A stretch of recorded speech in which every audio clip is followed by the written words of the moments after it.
Şadiyan oynamaya.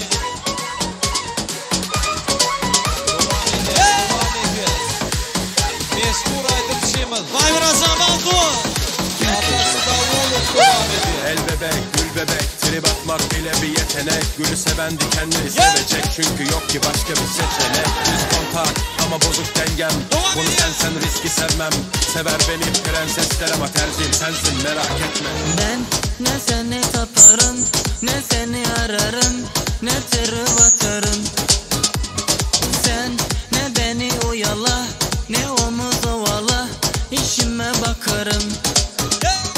Acıları heveste, güneş açar heveste, bir kafalı kafesteyim.